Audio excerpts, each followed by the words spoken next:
Should have filmed that. My thing was still loading this one of these videos for YouTube. I don't know why, but this little voice in my head said, "Go open the front door," right? So I go open the front door and look out the screen, and Betsy's sitting there with her tail all puffed up. I said, Betsy, what riled you? I said, "You seen Element, right?" And she looks up into the tree. There's Element up in the tree. So I come walking out of the patio. I don't open up that door. I didn't want to startle her. So I come walking through the patio door and through the patio and walk up around her and look up at Element in the tree and then come, "Yeah, it's him, isn't it?" And she goes, "Yeah." And so she walks over towards the patio. And I look up at him in the tree and I said, "Man, you're going to have to adjust your attitude. You keep being rude to her and pissing her off. You know, you're going to, this kind of stuff's going to keep happening." She sits there by the patio entry and looks back, And I go, "Well, well, you're welcome to come down, but you need to quit hissing at her and having such a bad attitude towards everybody." So I go back up into the yard. She looks at me and she does her little, goes into the patio, and then sits up on the patio wall till he runs and does his thing. And it was funny. Pets are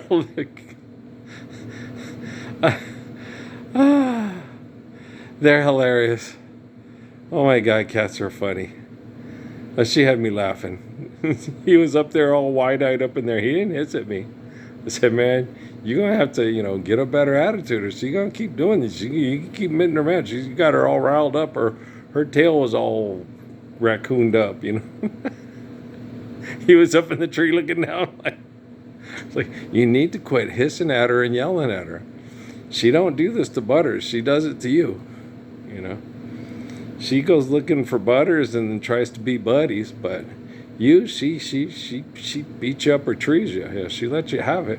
And that look on, you see an Element, and she looks up into the tree. And I had to laugh. I was like, "Is that Element?" "Who do you think it is?" Oh. Don't tell me pets don't have personalities, yo. And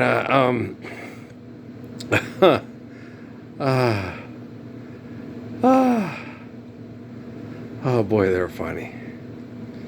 I was sitting there before that. I was watching a thing called Entertainment Tonight, and then then after that, of course, all the things on TV, Steel Magnolias, whatever. And I've noticed whenever somebody dies, you guys go watch everybody's post on YouTube and whatever and stuff.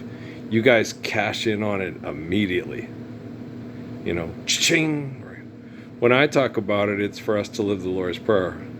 When you guys talk about it, it's to make money off of ching, right? And you got all these people sitting there talking about Dolly Parton. It says she's up in the sky with her husband and everybody else up there too in heaven with the Lord.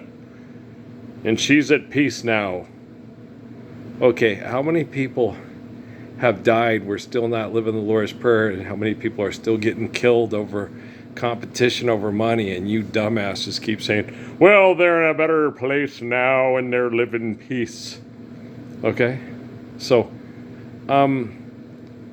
were the people at Auschwitz taken to a better place so they could be at peace with the Lord? Is that how you justify not living the Lord's Prayer and continuing your bullshit? Is that how you do that? All right. So, it's not my fault you don't believe in the eternal Spirit of the Lord. It's yours, right? So stop passing off this bullshit as reality. Or I'm going to have Betsy run you up a tree. And I'll say, "Ellie meant to do that, right?" You just need to quit hissing at people and your ass won't end up in the tree. Betsy don't take no mess. She'll adjust your attitude. She's a character. I told Dad, I said, "That was pure cinema. I wouldn't have believed it. I ain't had it lived it." I've had cats like that. They do things.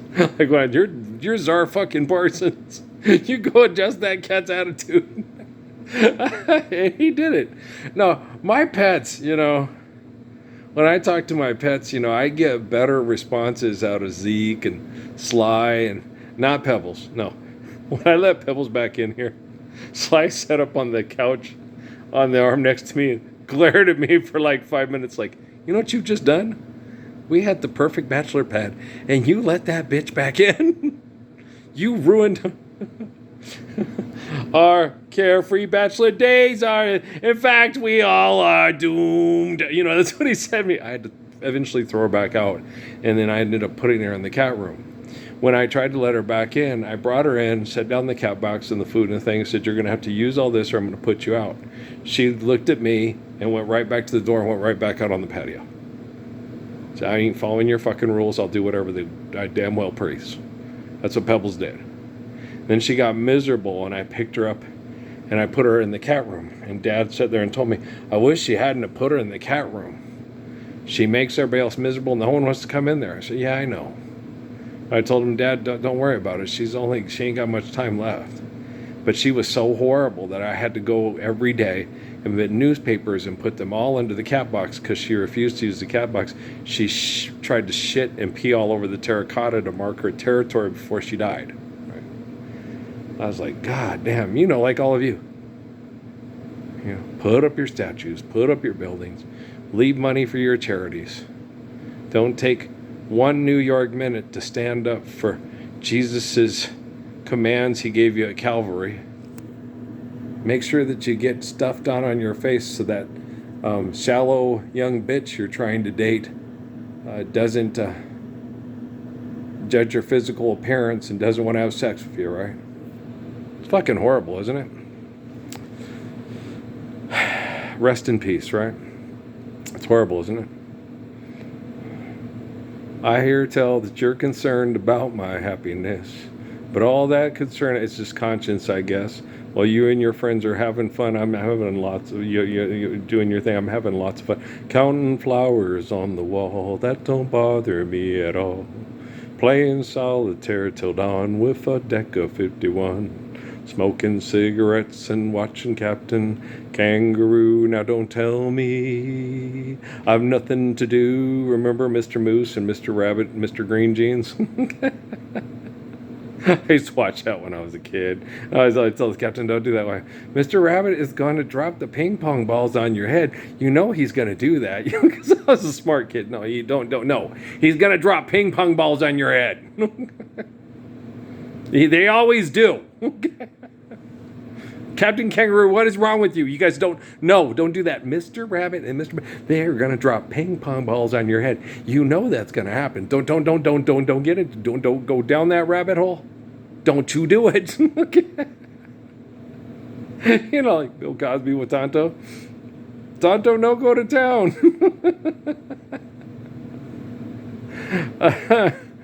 Smart kids watch TV. It was hard for me. Kate liked I Love Lucy. It was hard for me to watch I Love Lucy because I would always sit there and just let her try in the show. Then you'll get her. I all those shows, all TV shows.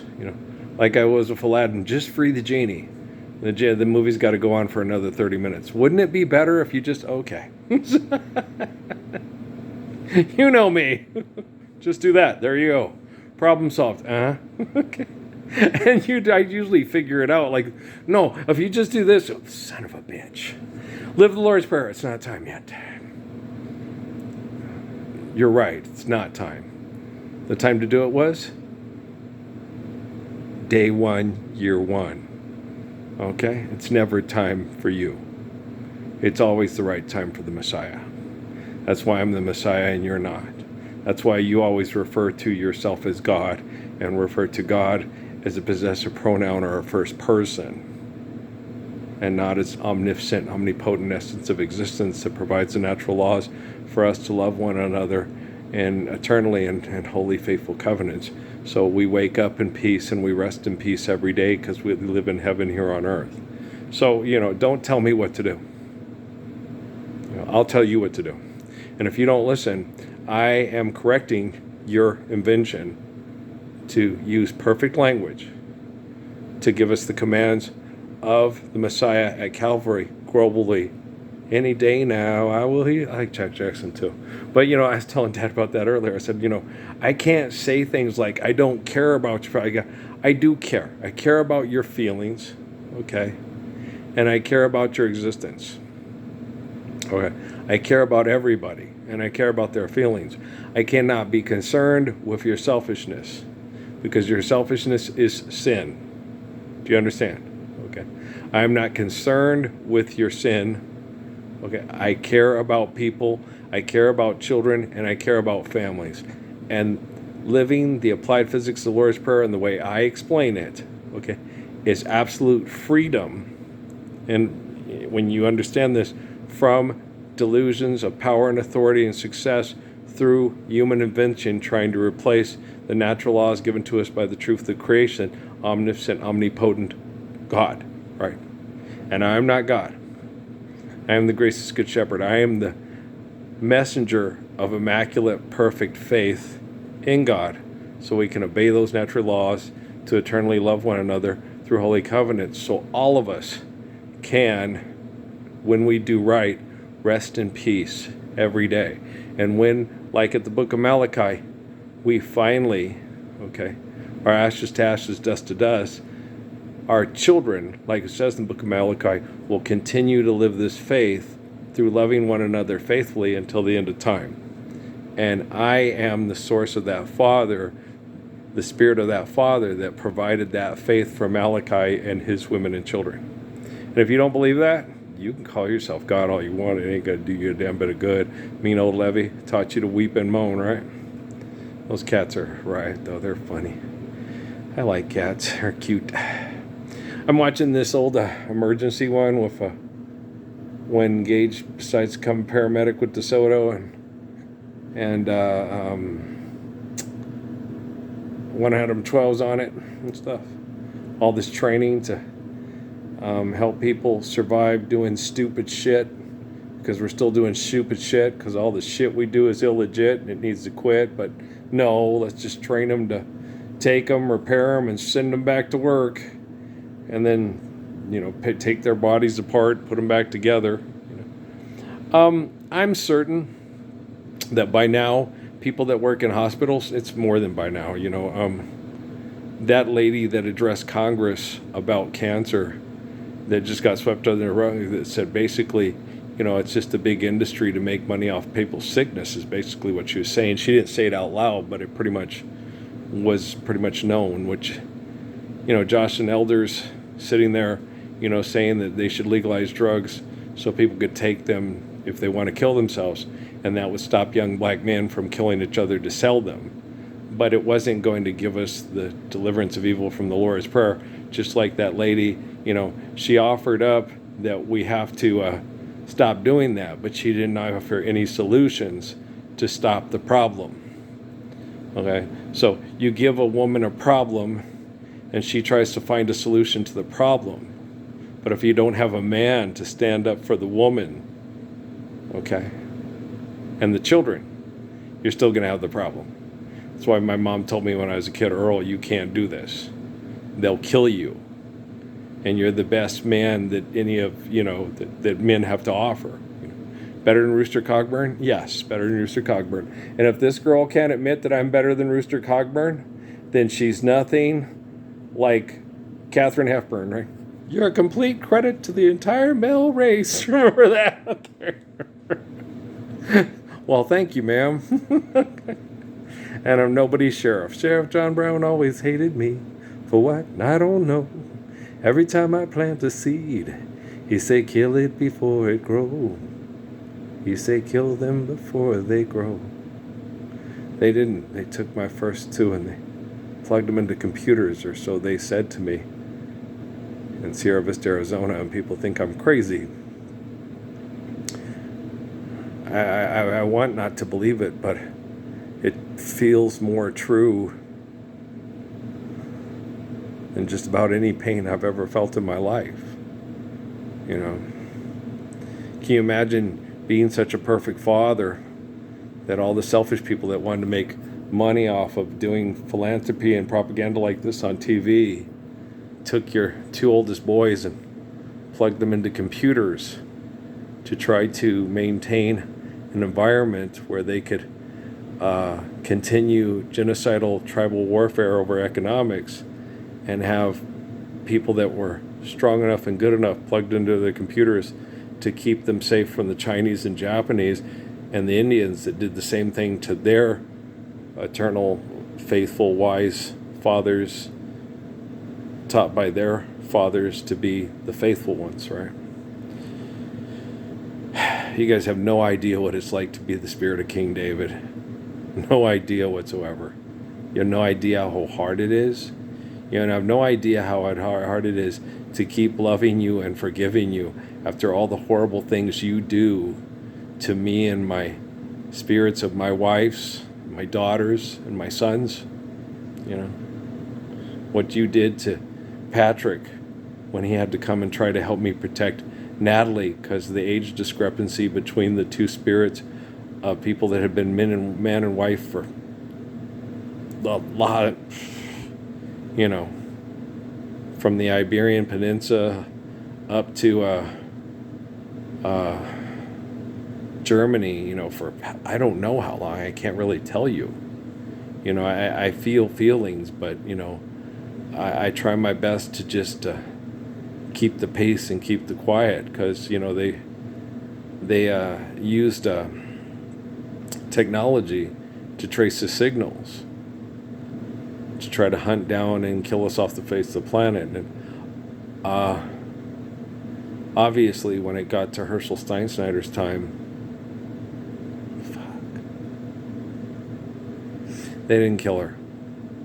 The woman that, the belle of the ball, for the Herschel Steinschneider with they kept her alive. And she died later, like on Titanic. That's why Lanley likes Titanic so much.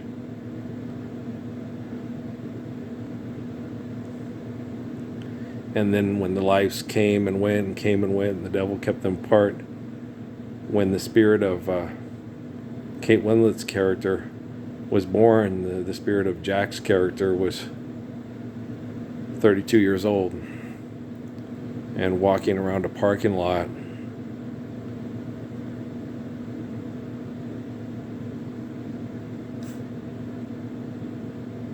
in Phoenix, Arizona, asking his mother's spirit in prayer, where was the spirit of the woman that she believed would, protect me and be the spirit of my eternal bride. And it was over, the star was over, Mesa, Arizona. And at that time there was a little girl born in a hospital in Mesa, Arizona to a woman named Mamie Suzanne Fabre. And then I had to go and protect that spirit because the Temple Set Illuminati had plans. There are fates worse than death.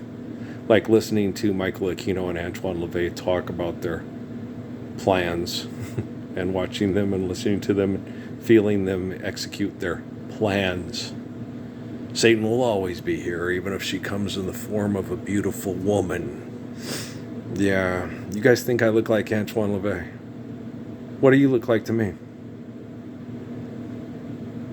I'm the eternal spirit of a perfect father that dives into hell to save little girls from getting raped to death in Mexico and killed because no one would pay to fuck them to death during COVID. Okay? What do you think you look like to me? You look like a propaganda statue award winner.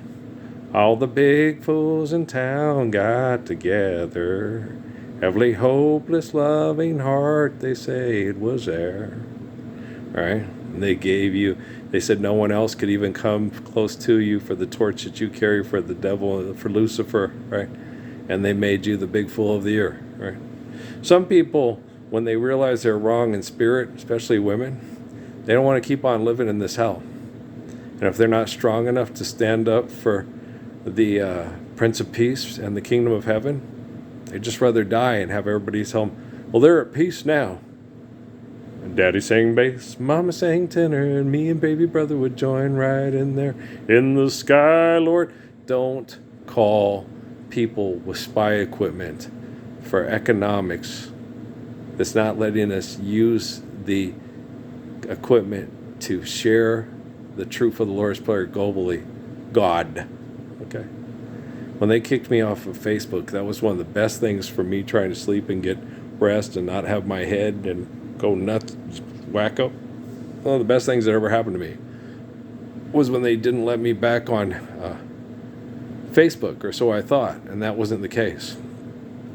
Their technology got so manipulative and so extensive that if I had been allowed to stay on, I would have taken it over probably within a couple of weeks and then used it to globally trend my videos and my redemption of the Gospels and my 1322nd Redeemer and sharing the truth of a living Messiah that's a living embodiment of the Lord's Prayer globally.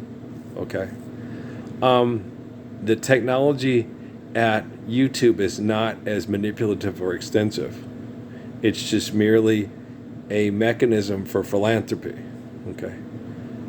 Facebook is a mechanism for mind manipulation, falsely perceived as mind control. Like I told Steve Marley, it's not mind control, it's mind manipulation. Mind control is what I do and did before Fort Huachuca and after Fort Huachuca. Mind control is understanding that these thoughts in my head that are very painful and hard and missing the mark because of manipulated relationships. And I remember telling Amy and Stephanie that manipulated relationships do not work. And when I talked to Natalie about everything that was going through our heads, I said, you know, these, when her mom left and we talked about things that happened in that apartment and in that trailer, I said, that's not the way I want things to happen. I'm not that type of person. I'm a romantic person. When I fall in love with a woman, I'm more about passionate kisses than I am about sexual gratification. So those thoughts that were planted in our minds weren't ours. And I knew that. Well, because I didn't look at her as someone that I wanted to have sex with. I looked at her like someone I wanted protected intimately and romantically. Okay. And she returned that same feeling towards me. She told me that. I was sick. It didn't feel right. I did this. I didn't, she followed my lead because she wanted to protect me romantically. And instead, Patrick had to come and do that. And she did that for him. And I'm the one who raised her to do that. And I'm the one who raised him to do that. And then, there, you got Antoine LaVey and Michael Aquino and all their business partners, thinking that me and Patrick were bad people taking advantage while they're all watching it happen and doing nothing to stop it because the conservatives are setting it up and administering it through the Quorum of the 12 and the Pentagon. And all the liberals are watching it happen and not doing anything about it because we deserve it, because we're the cause of the Quorum of the 12 and the Pentagon. Okay, so it's pretty gross. Yeah, it's not pretty gross. It's really gross. Yeah, it is. It's terrible. It's disgusting. And it's too late to turn back now. I like Cornelius Brothers and Sister Rose too.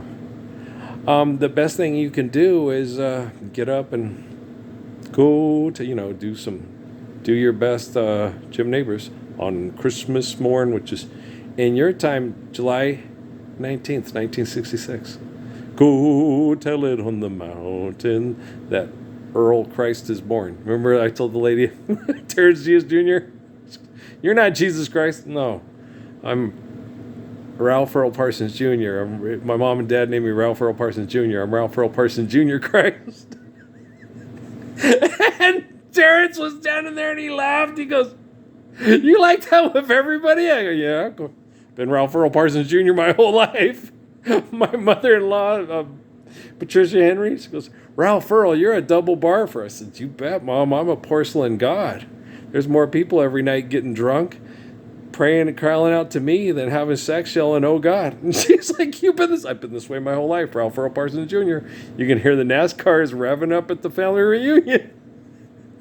At the picnic tables. Oh, it's funny.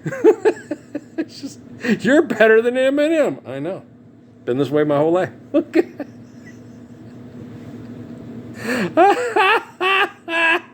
No, I don't want to make a lot of money playing old hip hop with scratches on it, talking about my dysfunctional sex life for money. Everybody knows I like singing better than I do talking.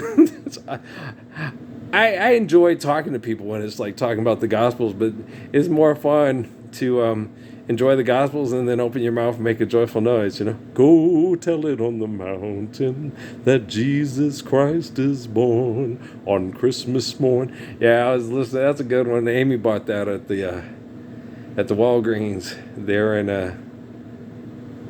Sierra Vista. Yeah, she brought it home for Christmas for the kids. It had Jim Neighbors singing that. Had Perry Como. Who else did it have? We still got it around here somewhere. I think it also had Mili Kuliki Maka is the thing to say. The songs that Crosby sings. Boom, boom, boom, boom. These foolish things, they remind me of you. Right? Earl. Yeah, I remember watching these shows and I were admiring these guys because, they were always saving bloody people and bloody that. And then there was an episode of Chad Everett with Medical Center, and he was doing open heart surgery, and they showed it, and I said, okay, I'll think about being a fireman or one Adam 12. It's like, but I don't want to shoot and or kill people, So I was like, I don't know if I want to do that either. Then what happened? Then I watched football, and they're mean and vicious to you at football. But then what happened? I went to my first basketball game, and that's when I decided, okay, I'm going to be a basketball player. That's what I wanted to do. What happened? They will all do anything.